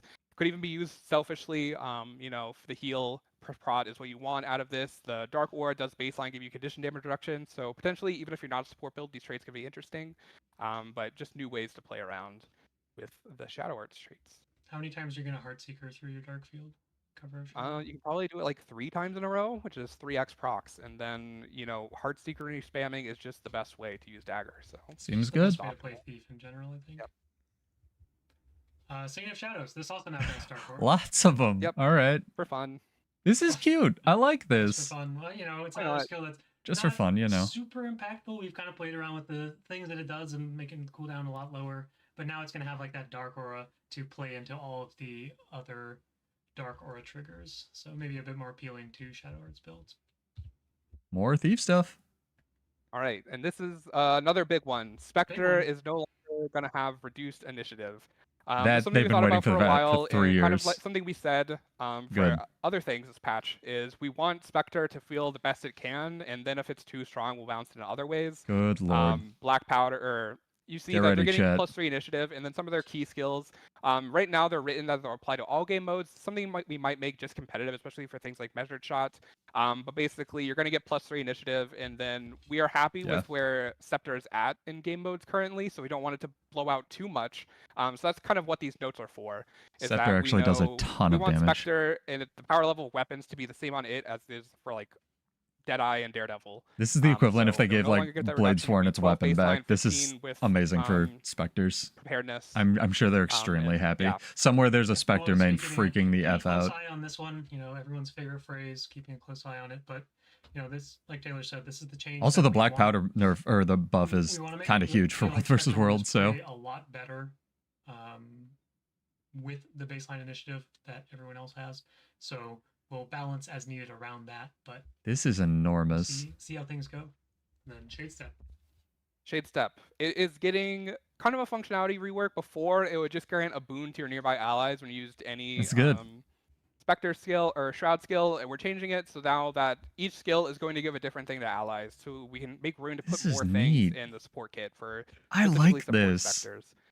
It's going to have the same logic as like the boon application now. It's going to apply to you, your tether, and then the 3 nearest allies. Wait, is Alacrity coming back in World versus World? Skill does different.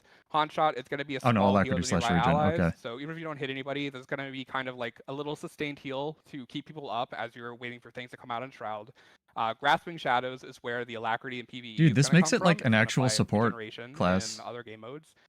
So use Grasping Shadows off cooldown when you're in Shroud. As you do other things, should upkeep the Alacrity and not have to like spam all your skills just to do that. Dawn's Repose is going to get protection to nearby allies. Yeah, I don't hate this. It's like Celestial Avatar in reverse. To nearby allies. So this is going to be like a chunky heal. You need a burst heal. You're going to press 4. Even if you don't hit an enemy, you're still going to heal a good amount with this. And then Mind Shock is going to grant Aegis to nearby allies, which was notably missing boon in its support kit in PvE.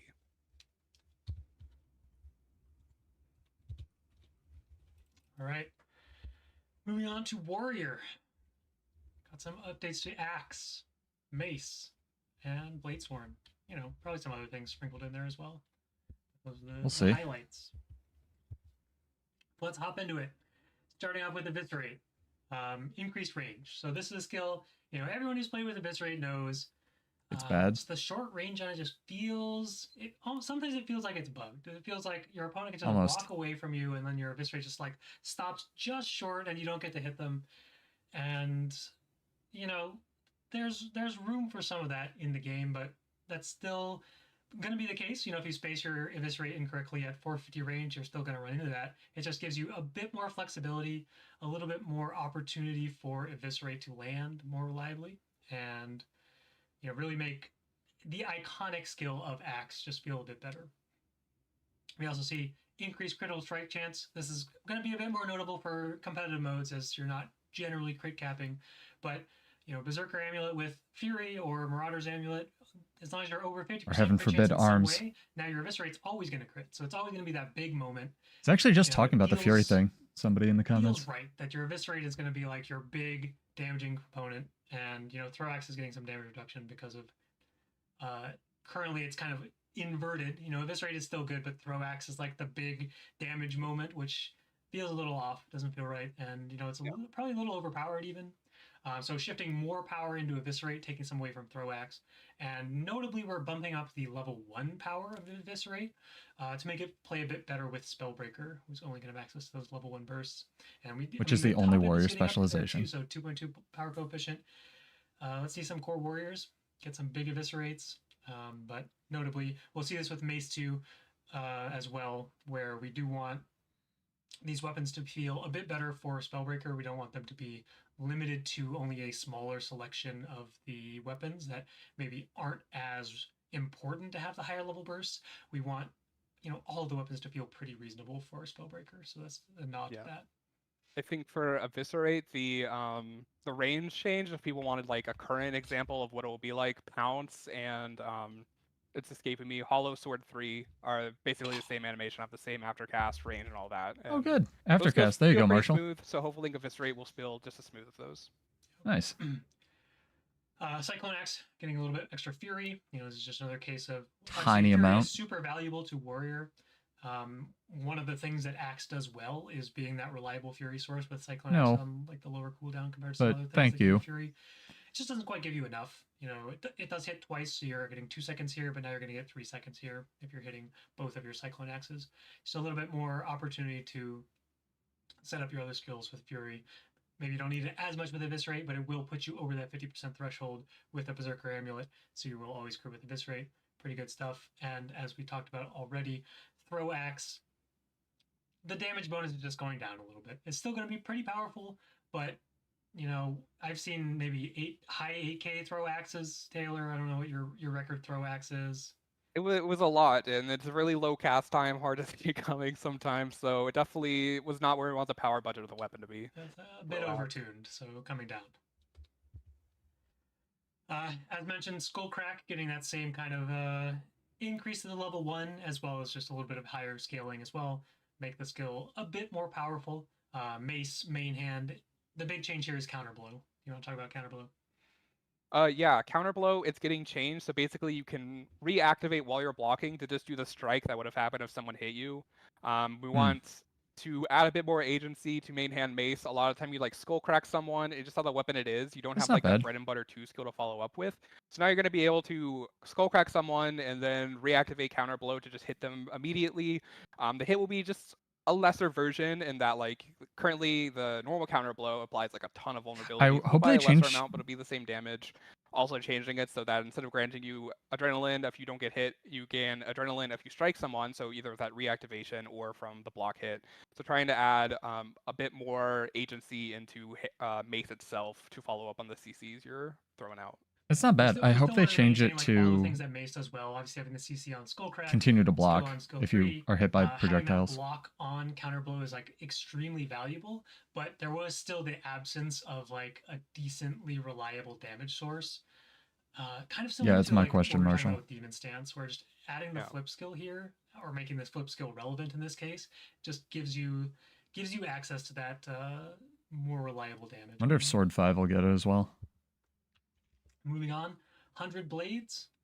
Well, it'll actually do damage now. Only PvE. Fine. But of course. This is kind of a nod to, well, what is it, Taylor? Nothing. It's a nod to nothing. A little bit behind right now. Right. In PvE, body blow change. I've wanted this body blow change forever. This is actually really good. One-handed weapons are super strong. I'm legitimately excited about this last point. Sorry. Hammer kind of felt left in the dust, so these are changes to make them feel up to par.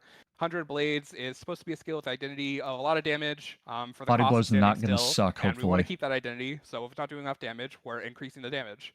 So hopefully a lot more damage coming out from 100 Blades. And Hammer is getting buffed through its traits. Merciless Hammer and Stalwart Strength both doing 5% more for about a 10% increase. And then a small change at the bottom, Body Blow is now going to. No, that's the biggest change so far. That's really good. Felt like this trait, doing bleeding in the strength trait line, was a bit awkward. The vulnerability, or the weakness it currently does is really good. So now we're increasing vulnerability. So if you stun someone, just a bit more damage to follow up on that. Potentially pretty powerful stuff. I hope it's like 5 stacks. And then Berserker got a couple of nice little changes here. Pretty much a quality of life adjustment to Dead or Alive also heals. They really want Berserker to be good. It would kind of razor edge your quickness, and if you weren't pressing your skills immediately off cooldown, or there was some reason for downtime, you drop quickness really fast. So increasing the quickness duration here in PvE to make Quick Berserker feel a lot more reliable and good, and not like you have to like be constantly performing at your best just to do your basic job of applying quickness. Yeah. And then oh, yeah, I Dead can or talk Alive about Dead or is Alive. But you okay. can Okay. talk about it. Yeah, Dead or Alive. I mean, it's pretty straightforward here. It's obviously still going to give you that Blood Reckoning trigger, so you will convert your damage to healing, but it's also going to give you a consistent flat heal when you enter or potentially. I mean, I exit really wish there Berserker was more than if one you type have of Eternal Berserker we could Champions. play, So but there's that's a not bit more bad. reliable sustain for, could be Power or Conti Berserker if you feel the need. And then we got some Blade-Sworn updates. You want to talk about those? Yep, couple changes for Blade-Sworn. These are the skills that are getting changed. Artillery Slash is basically going down to 2 ammo in PvE, and then it will now always CC when you use it. So we want this to be a skill that can have an identity of being always a guaranteed CC when you want to use it. Tell for breakbars, if that's how you want to use it. Its damage is being adjusted so that the 1 ammo version is equal to what the 2 ammo version is now, and then the new 2 ammo will be what the 3 version is. So you're not like losing damage from losing the ammo. Just wanted to make the skill more of a guaranteed CC for PvE. Dragon Spike Mine. Yeah. Oh, I was just going to say Spike, that also, okay.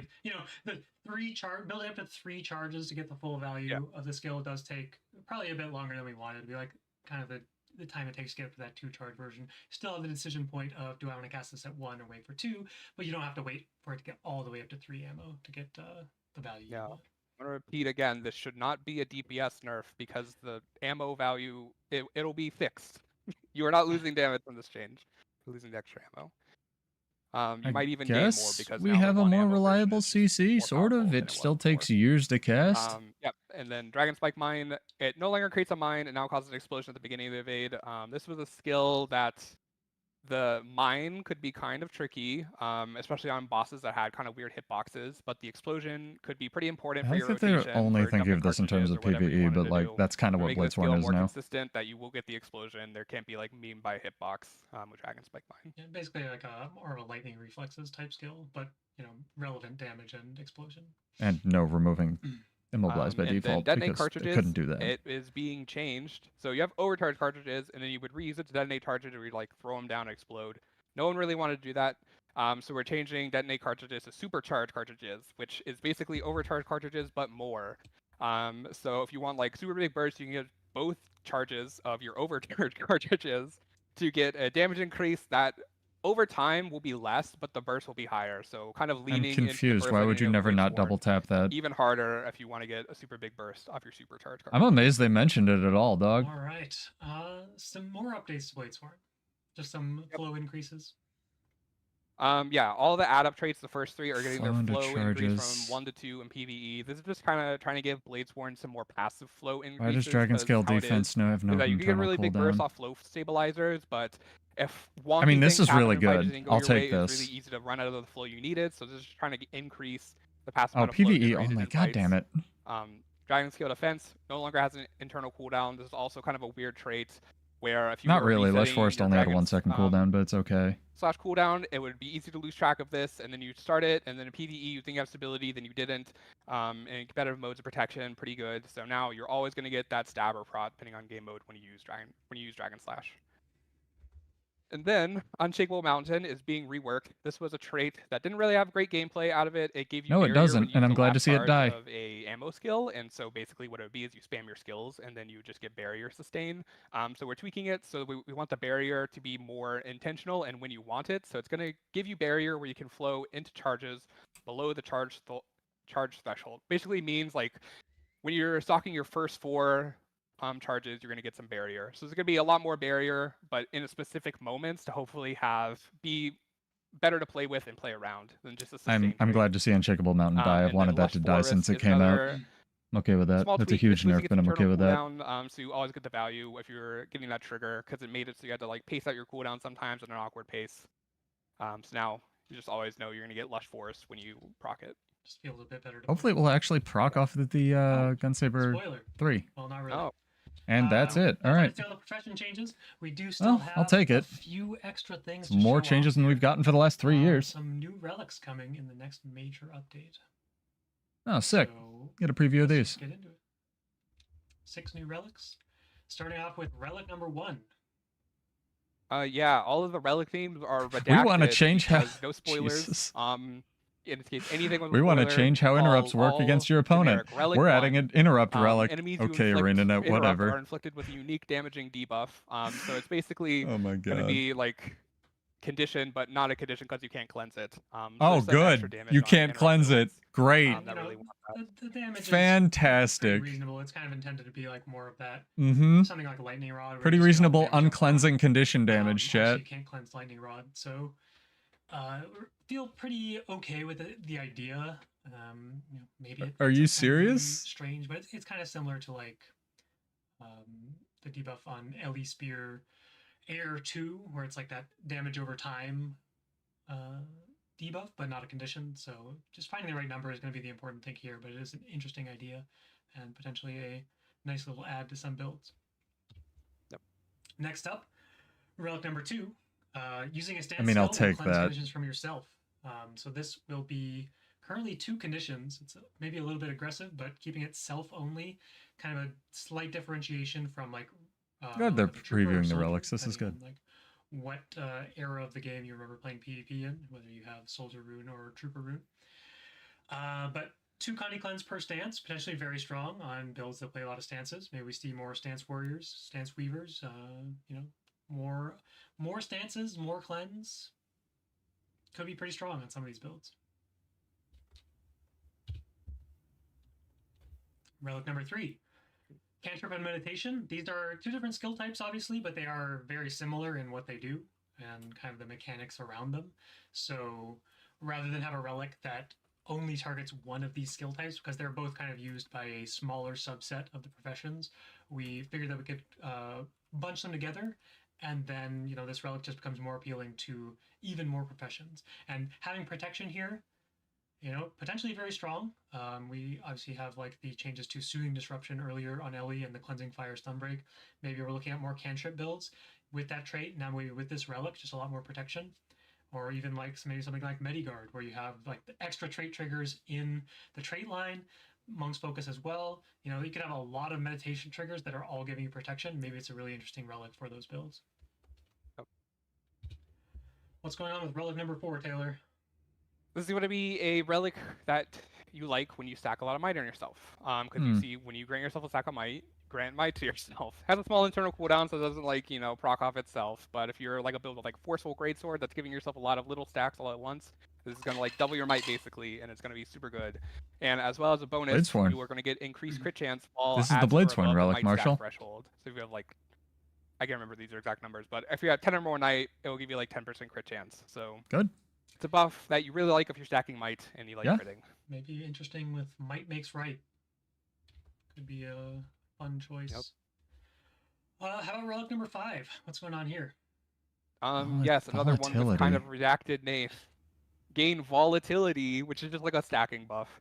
That doesn't really do anything, it just says how many stacks you've done. When you successfully combo filled with a blast finisher, and then if you blast again at a certain amount of stacks, so like if you have 3 stacks, it'll trigger an explosion, which itself will do damage around you and grant you increased damage. This is kind of a DPS relic around builds that just so happen to be blasting a lot of things.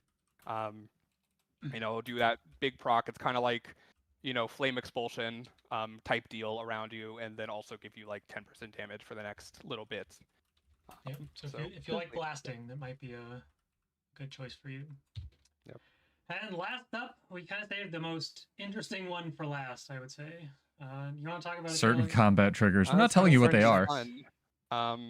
Yes. So this one's about completing different combat All triggers, boons. and when you complete all of them, you've assembled Exodia. You then get increased stats, all boons, and most importantly, you grow big. So basically, you have to do one of each of these: use a healing skill, use an elite skill, evading an attack, disabling an enemy, and finishing a field. All Well, our favorite rip triggers, Warrior. all in one. Yeah, all our favorite Using them triggers. Warrior has will so many then fields. grant, you know, huge boons, huge stats, super That's cute. cool moment. Very I like it. powerful payoff That's fun. for jumping through a lot of hoops. It'll never happen on anything but Ellie. You know, But there's that's definitely fun. some builds that could do this a bit better than others. So Yes, and definitely that's some generally true with Warrior. relics, where there are some relics Can't. that are but super it's fun. general, applicable to a lot of builds, but then there's also relics that are a lot more specific, more valuable to. I wonder what the cooldown on that is. Builds that You can just do it over and over and over utilize if you their have a build triggers, for it. That'd be interesting. Better than others, and this is most likely going to be one of them. You know, you look at things like Revenant that generally has lower cooldown elite skills, and they kind of have all these pieces available to them as well. Maybe this is really appealing to them if you want to grow big and gain all boons and gain increased stats. They did, Marshall. It's true. So I think that's all we have today. Yep. I can go back to this scene. I'm proud of you guys. Good job, Cal. Figure out how to do an outro here. Uh, Obviously, a lot of changes. We've actually been at it for a while. You know, we have that kind of rocky start at the beginning with some technical difficulties, thanks to missing out on our hero Roy Marks, of course. Maybe we'll see him back for the next stream, but thanks. I like that they're looking toward the future with this as well. They talked about it a little bit. Difficulties, obviously, will be much improved next time. Even if Roy is not there, we've kind of fixed all the problems. Hopefully, we'd love to see him. Please feel free to give that feedback on the balance preview post. Be like, all these changes look fantastic or ridiculous or crazy, but we really want to see Roy in the preview. That's the most important thing to us right now. Yep. But we have been at it for a while. There's a lot of big changes, a lot of interesting functional changes in this patch, on top of some of the numerical changes that we always see. So a lot going on. We're really excited to see what you guys think of it. Are there some crazy changes in here? You probably, there are things that may be a little crazier than others. Give us that feedback. Is there anything that you feel like is missing? We are at that point in the development cycle where we do have time to add a few extra things to the patch, clean up some things that maybe aren't landing as well in the patch. Obviously, we're not going to add the same amount of changes and just double the amount of changes in the patch. That's not really the intent, but the goal of these previews is always to get your feedback and get those extra thoughts, like what's going on here, what's going to work, what's not going to work, and give us the opportunity to make the patch even better when it ships on June 24th. Anything to add, Taylor, before we get out of here? I guess just plugging the other parts. If you didn't know, push beta going on right now. Be sure Very to get fun. your games in. I think PvP Rush currently also happening, right? So I know after the stream, am just gonna go do some push. I don't know about you. Yeah, definitely get some push in. We've seen a lot of good feedback around that as well. Push the gym, chat. And there's still a lot of work to be done, as that is very clearly a beta map. Still a lot of temporary assets, a lot of ideas that could work with the game mode. Some will work, some will not. We're still looking to make that game mode as good as possible as we look ahead to future betas and the eventual launch of push. But the core functionality of that game mode, we've seen a lot of positive feedback around, which we're really excited about. So if you haven't already, go check it out. Go play some push. It's just replacing the rank queue this week for the mini season. There's some rewards tied to that. You can get some unique titles. And just play the game mode. Give us your feedback on that. Give us your feedback on the balance update. We'd love to hear it. And beyond that, we'll see you in the mists. See you in the mist. Damn, he just alt F4'd it. All right, chat. We can talk about this just for briefly. Get out my stupid face for this. I'm happy with this. It's got objectively more Bladesworn changes than we've ever gotten before in a patch. Still not quite where I want it, but hey, we'll see if the Gunsaber 3 actually triggers Lush Forest now. And I'm glad to see Unshakable Mountain die. Legitimately, I hate that trait, and it's a lot of Bladesworn's power budget. But the class isn't, patch isn't all about Bladesworn. Plenty of great Mirage and Mesmer changes in here as well. Go tell me I'm wrong if you play and interrupt Mesmer. But yeah, I won't keep you guys too much. Subscribe to the channel, follow. I stream Monday, Wednesday, Friday if you like this sort of thing. Tried to do the limited commentary thing, had some audio issues on their end. But yeah, we'll be back on Monday at 9 Eastern for more of this nonsense. Stream on both YouTube and Twitch, and there's a new Janthir Wilds release with those new relics coming up in like 11 days. So get prepped for that. And I always give away gold on Mondays, so if you're getting back into the game or you're new or you're a veteran, it's a great time to jump back in. But yeah, I'll let you guys go. Thank you so much for joining. I'm Pseudo, this is Cal, this is Treg, and I will see you in Tyria. Peace out. Have a good one. And be sure to give them feedback and let me know what you guys thought in the comments as well. I try to talk with everybody. That's what the channel's for, because I don't make any money from it. All right, peace out.